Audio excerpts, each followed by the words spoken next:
Ada yang lucu soal internet. Makanya saya tuh pernah bikin status, di media sosial itu kawan-kawan, orang bodoh bisa nampak cerdas, sementara orang cerdas itu nampak tidak punya pemikiran yang genuine. Harry Pras itu kan sudah bertahun-tahun meledek NU, meledek Kiai bodoh, meledek Habib Khurafat, tradisi pesantren itu sesat, pengikut habaib itu korban doktrin, setiap tahun konten yang sama. Akhirnya Gus Hajar Ubaidillah dan Ustadz Faris Baswedan itu kan bilang, oke, kita duduk aja, kita bicara. Ada tanggal, ada tempat, dan ada format yang jelas. Gimana akhir ceritanya? Dari Pras menghilang. Ini bagi saya punya pola yang familiar kawan-kawan. Orang bisa berani di balik layar, namun tak punya nyali berhadapan langsung. Tapi kasus kedua juga tidak kalah menarik. Lebih menunjukkan mekanisme proyeksi diri. Namanya itu Mas Sugeng Sugiarto, seorang insinyur pangan dan peneliti, bukan ding, karyawan BRIN. Seminggu terakhir itu kan dia terobsesi dengan satu hal, skor TOEFL saya. Dia bikin status berkali-kali, dan statusnya di Facebook, di community YouTube. Lebih dari 3 kali saya lihat, dia itu nge-tag nama saya. Dia mengunggah paper berbahasa Inggris, teks statusnya seperti ini. Berapa skor TOEFL Romela Bas? S3 itu kan minimal 550 loh. Dia sengaja menyebut S3 ya karena dia doktor dan kuliah di luar negeri. Tanpa itu ya dia cuman bapak-bapak biasa. Saya kan akhirnya menjawabnya, kalau dia yakin saya tidak bisa berbahasa Inggris, tidak bisa memahami dan menulis karya akademik berbahasa Inggris, ya udah kita live saja. Live streaming, live dengan full dialog berbahasa asing. Boleh Inggris, boleh Arab, boleh bahasa Belanda. Dan coba kita diskusikan seluruh paper yang dia selalu unggah dan dia selalu pamerkan itu, termasuk filogenetika yang dia ambil dari family tree DNA, dari Wyfel, dari Ysec, atau Day3 sekalipun. Live streaming itu kan nggak perlu gedung, nggak perlu biaya. Ya cukup menyalakan kamera saja. Tidak seperti Gus Ajir dan juga Ustadz Faris meladeni Harry Pras yang harus di tempatnya Mas Ari Untung. Propertinya ya proper. Mending kita live streaming saja. Tapi apa respon Mas Sugeng? Nah ini lucu, dia malah meminta seminar di kampus. Harus ada pakar, harus ada proceeding yang terindeks, harus ada panelis pakar. Lalu akhirnya dia itu bikin video panjang, saya kira mengulas apa, ternyata membungkus alasannya biar terkesan akademis. Dia mengulas alasan kenapa saya itu harus diseret ke kampus dan kenapa dia itu memilih diskusinya itu harus di kampus. Di akhir video, dia menyebut saya dengan tengu akademik. Mari kita bedah ironi ini lapis demi lapis. Ironi pertama, dia kan menuntut standar akademik ya.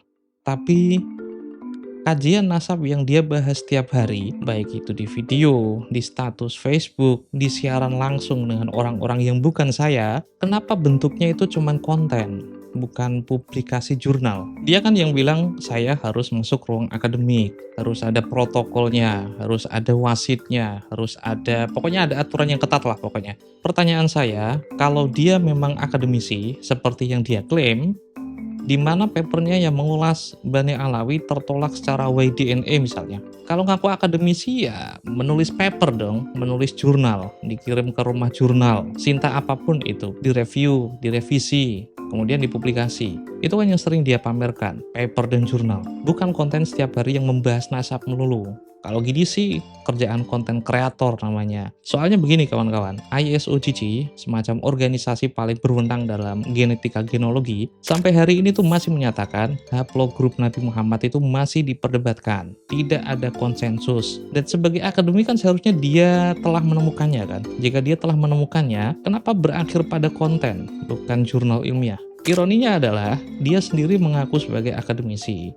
Dia menuntut standar akademik untuk orang lain, termasuk saya.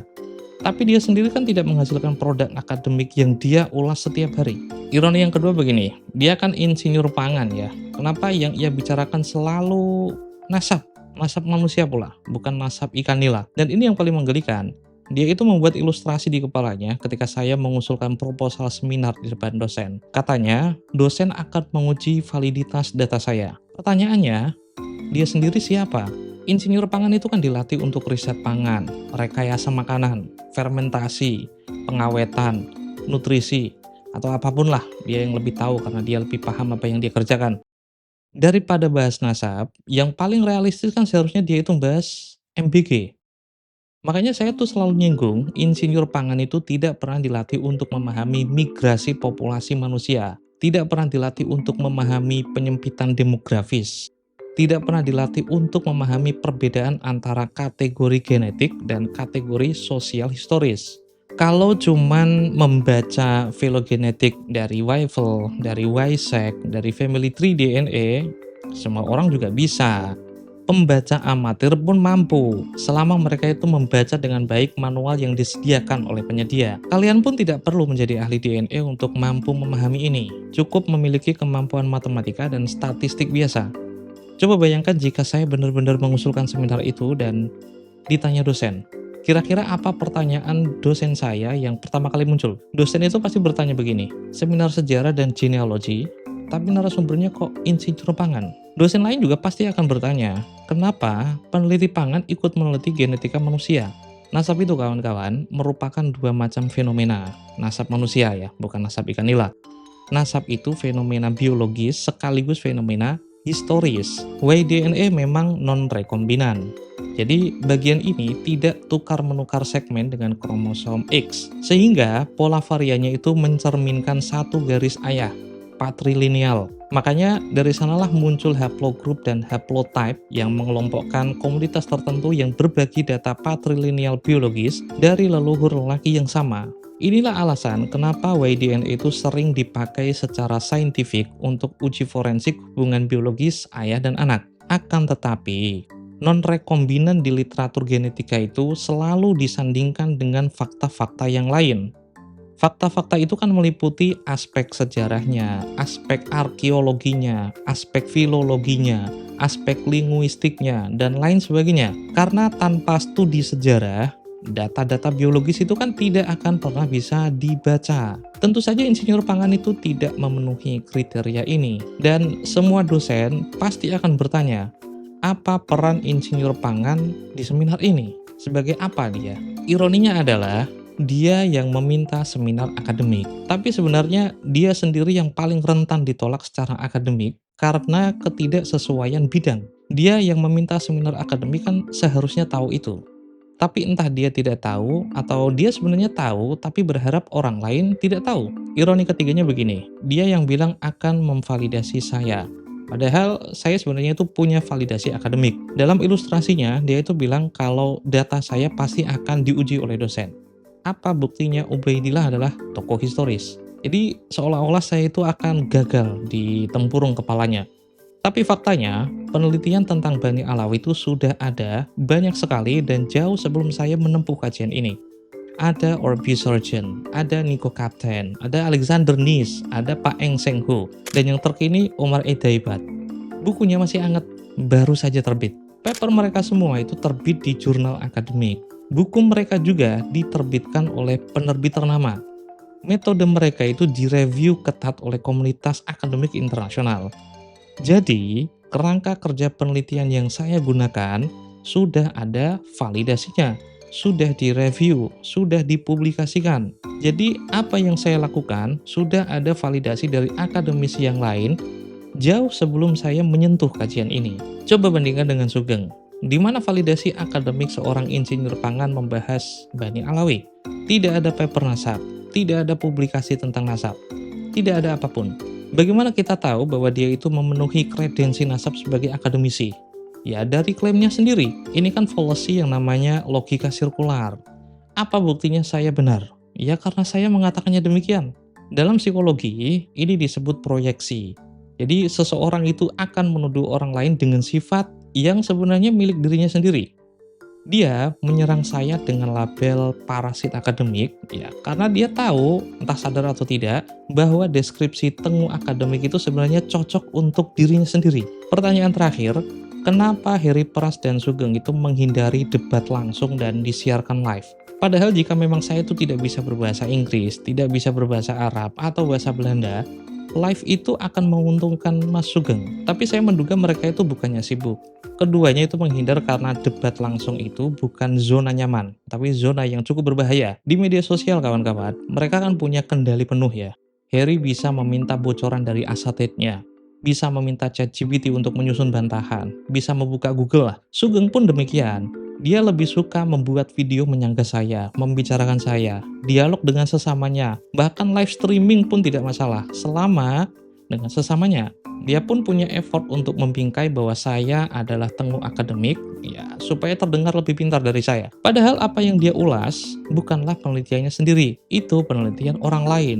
Project di Family Tree DNA pun project orang lain, bukan project dia. Padahal dia sendiri kan yang seolah-olah terobsesi. Skor TOEFL saya itu berapa? Ketika saya ladeni dengan live streaming, berdialog memakai bahasa Inggris, ya tidak langsung dia setujui. Kenapa saya mengajaknya diskusi live dengan bahasa asing? Ya karena saya pun penasaran, di balik omong besarnya di media sosial, apakah dia itu benar-benar bisa berdialog memakai bahasa Inggris secara penuh, awal hingga akhir? Saya penasaran, kalau diskusi langsung, bagaimana kemampuan lisannya akan terlihat? Apakah gelar S3 di luar negerinya itu masih relevan? Atau sebenarnya sudah karatan karena bertahun-tahun tidak terpakai? Sama seperti Harry Pras lah. Penonton itu kan penasaran, gimana sih Harry Pras itu kalau ngomong langsung? Dan bagaimana artikulasi mulutnya jika berdebat langsung? Harry tahu kalau dia itu duduk di depan Gus Adjir dan juga Ustadz Faris Baswedan tanpa skrip, dia kan harus menjawab pertanyaan langsung tentang karomah, tentang mimpi, tentang tawasul, tentang santri, tentang kiai, dan tentang habaib. Dia harus menjawab memakai kitab yang sama yang dia klaim dipahami salah oleh orang NU, oleh kiai, oleh habaib, dan oleh siapapun yang konservatif. Dugaan saya, keduanya jelas sekali tidak siap. Makanya mereka berdua itu kan beralih ke strategi yang lebih aman, membuat syarat yang mustahil dipenuhi. Sebelumnya saya nonton kalau Harry itu bilang temanya itu kan harus dipersempit, tempatnya juga harus di Jakarta. Lalu akhirnya Gus Adjir juga menyusul di Jakarta, dan ternyata Harry nggak datang juga. Sugeng juga bilang kalau ini harus di kampus, karena dia akademisi, sementara saya bukan. Harus ada dekan, harus ada proceeding yang terindeks, harus ada panelis pakar sejarah dan biologi. Dia itu kan tahu birokrasi kampus itu kan kaku. Dia juga tahu kampus tidak bisa mengadakan seminar hanya karena tantangan dari Facebook. Dia juga tahu kalau butuh persetujuan anggaran, butuh SK dari dekan, dan butuh waktu yang tidak sebentar. Terlepas biaya, bukan kendala bagi saya cuma mengatakan alasannya itu sepele dan tidak masuk akal. Dia insinyur pangan, sementara tema dan topik yang akan kita perdebatkan atau yang akan kita diskusikan adalah genetika manusia yang memiliki nilai sejarah yang sangat kompleks. Dengan membuat syarat-syarat seperti itu, mereka berdua kan menciptakan alasan sempurna untuk tidak datang. Kalau seminar tidak terjadi, yang memang sudah dia pastikan tidak akan terjadi, dia kan bisa bilang, Rommel itu tidak lebih akademik daripada saya. Padahal faktanya, dia sendiri yang membuat alasan untuk menghindar. Dengan setiap video yang mereka berdua unggah, dengan setiap alasan baru yang mereka berdua buat, mereka berdua sebenarnya kan sudah menjawab pertanyaan yang paling penting sejak awal. Mereka itu takut telanjang di depan kamera tanpa bantuan, takut kemampuan lisannya terekspos, takut kredibilitas yang dia bangun bertahun-tahun di media sosial, di YouTube, di Facebook, runtuh dalam sekali tayangan langsung. Ini sih namanya permainan anak kecil.